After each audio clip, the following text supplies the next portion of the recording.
de gueule du meilleur élève de la classe, Jean-Michel Maire. Exactement. Non. Un coup de gueule contre Enquête exclusive. Il y avait une erreur dans ma phrase. Oui, je suis numéro 2, j'avoue. Un coup de gueule contre Enquête exclusive qui hier soir présentait un numéro qui n'était pas mal au demeurant sur l'Algérie. L'Algérie, c'est la modernité et c'est ses traditions souvent archaïques, en tout cas son manque de démocratie. Et il y a une youtubeuse très connue. Vous êtes déjà partial déjà. Ouais. Bah, non mais dans votre lancement, on vous a demandé de faire un lancement, c'est pas pour dire ce que vous pensez. Je dis pas ce que je pense, c'est pas connu comme le plus grand pays démocratique du monde. Dites pas de bêtises. C'est mon avis en tout cas. Voilà, non mais dites pas de bêtises non plus. On a hier, Bernard de la Villardière était encore entêté une fois de plus. Oui. Pour avoir fait un reportage sur l'Algérie qui ne reflétait pas du tout ce qui se passait là-bas une fois de plus, c'est pas la peine pour moi, je trouve, d'en rajouter ce soir. Après, Jean-Mi, vous dites ce que vous pensez. Oui, c'est ce que je pense. Après, pour moi, le coup de gueule, il est surtout sur encore le traitement du sujet de Bernard de la Villardière, qui sur encore, une youtubeuse. Voilà, s'est dit, je vais aller faire un reportage sur l'Algérie, un documentaire, et je vais y aller à fond. Et sur Twitter, ça a été une catastrophe. On va regarder un petit récapitulatif de ce qui s'est passé hier, parce qu'en cause notamment l'image de la femme algérienne décrite dans le reportage. L'une des intervenantes, la youtubeuse star Nour, explique même avoir été dupée par la production qui aurait faussé son témoignage. Ça a été un déferlement toute la nuit, ils étaient entêtés. Et Bernard de la Villardière, à chaque fois, on dirait qu'il le fait exprès. Bien sûr. Sans rigoler, il le fait exprès, c'est pas possible. Et c'est assumé. Hein. Non, mais c'est pas possible. À chaque fois, on sait qu'il a des problèmes avec, mine de rien, voilà, avec l'Algérie, avec la Tunisie, avec le Maroc, avec l'islam plus. Avec l'islam, exactement. Et il est obligé de faire des sujets dessus. Continue à faire des sujets sur les campings et le Cap d'Agde et arrête d'embêter le monde. Regardez. Pour un Français, ces images n'ont rien de choquant. Mais en Algérie, c'est tout nouveau. Avant, c'était mal vu. Mais après, ça a changé petit à petit parce que les filles, de plus en plus, font ce qu'elles veulent. Et la société a commencé à les accepter. Alhamdoulilah pour nous. Pour autant, Nour reste une mineure à vie. Qu'est-ce que tu fais? Quoi qu'elle fasse, elle doit demander l'autorisation à son mari, Marouane. Le jeune homme de 22 ans garde toujours un œil sur elle. Vous avez l'impression de jouer quel rôle, en fait? L'encadrant, le protecteur, le mari, l'ami, tout en fait. Alors, c'est vrai que ça a été un déferlement hier sur les réseaux sociaux. Vous allez voir, vous avez énormément réagi vous aussi. La question, c'est est-ce que vous avez aimé cette enquête exclusive sur l'Algérie? Est-ce que Bernard de la Villardière est encore allé trop loin?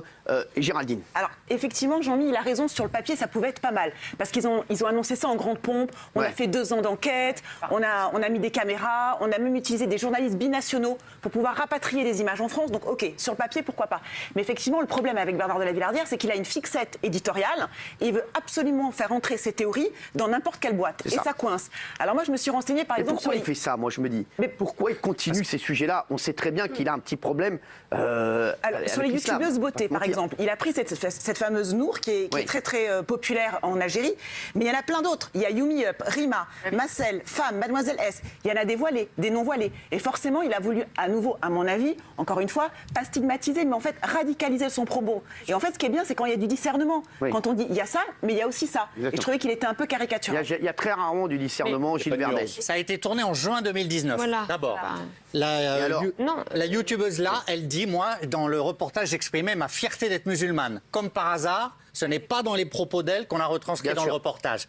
Et puis moi, il y a des femmes algériennes qui m'ont contacté aujourd'hui, qui m'ont dit, mais chez nous, il y a des avocates, des commerçantes, des femmes médecins. L'émancipation de la femme avance. Et quand on voit ce reportage, on a l'impression que tout recule en Algérie, alors que les gens se battent et essayent d'avancer. C'est à charge en permanence. C'est vrai qu'hier, ça a été un déferlement sur Twitter. Moi, je me dis, franchement, mine de rien, il faut arrêter, il faut qu'il arrête de faire ça. Oui, Kelly. C'est ça, en fait, on a beau lutter à chaque fois, réclamer des choses, et ça ne se fait jamais. Donc en fait, on a l'impression que les gens, ils peuvent se plaindre quand ils voient des choses. Et en fait, au final, quand on a Bernard de la Villardière qui fait des choses comme ça, ça fait que régresser. À chaque fois qu'on a des reportages sur l'islam, les gens nous disent mais c'est pas comme ça chez nous, mais c'est pas une image qu'on veut avoir de notre pays, c'est pas l'image. Et je savais qu'en regardant le reportage, je savais que j'allais aller sur Twitter. C'est Bernard de la Villardière. Et c'est ça qui est insupportable, montrer tous les côtés. La jeune femme, la jeune Nour d'ailleurs, elle est revenue sur un mot, la voix off dit qu'elle est mineure à vie. C'est faux. N'importe quoi. Elle n'est pas mineure à vie. Donc rien que ça déjà, dans le propos, c'est tendancieux. Et ça induit des choses qui ne sont pas vraies. Moi j'ai envie de me tourner vers Isabelle. Isabelle, On sait que Bernard de Villardière, vous le connaissez plutôt bien, il est sur M6. Oui, qui était un journaliste Pourquoi il sérieux. fait ça? On comprend Non, mais pas. alors, c'est pas une production ligne de front. Hein. Arrêtez. C'est une production d'une autre société. Mais alors, c'est une autre production, c'est lui Alors, qui fait le reportage. Attendez, moi, je n'ai pas compris la diffusion. D'abord parce qu'effectivement, c'est un vieux reportage qui a été tourné avant le confinement. Mais il l'a fait ou il l'a pas fait? Mais je pense que c'est pas lui qui a choisi la date Allez, de d'accord, c'est programmation. pas Bernard de Villardière qu'on voit, c'est ma mère. Mais non, lui, il a fait la fin, Isabelle, ma effectivement. chérie, c'est Mais lui moi- qui mais l'a moi, fait. Je n'ai pas aimé ce reportage. Oui, J'ai pas aimé ce c'est lui qui reportage le parce que je présente pense que avant. c'était pas le C'est bon lui qui le moment pour présente avant. diffuser. Bon, oui, Jean-Michel. Oui, je trouve surtout la moindre des précautions professionnelles quand on fait des reportages sur les sujets sensibles, c'est de montrer le reportage avant aux personnes qui sont interrogées. Oui. Parce bien que sûr. après, c'est elle qui en subit les conséquences. Lui, après, Villardière, il s'est cassé. Ils se sont trompés sur l'âge de son mari, Et par c'est elle exemple. qui, après, vis-à-vis de son mari, Tous en même temps. peut avoir des réprimandes, en fait, des conséquences qui peuvent être désastreuses. Surtout qu'elle dit, on me reproche d'être soumise à mon mari. C'est son manager, il bosse avec elle, c'est son patron. Donc forcément, quand elle prend une décision, il en réfère à lui. Et eux, ils ont tronqué ça comme si elle était soumise. Alors je trouve qu'il faudrait au moins lui montrer aux gens les reportages avant de les diffuser quand c'est des sujets sensibles. Alors voilà, c'était, voilà, qu'est-ce que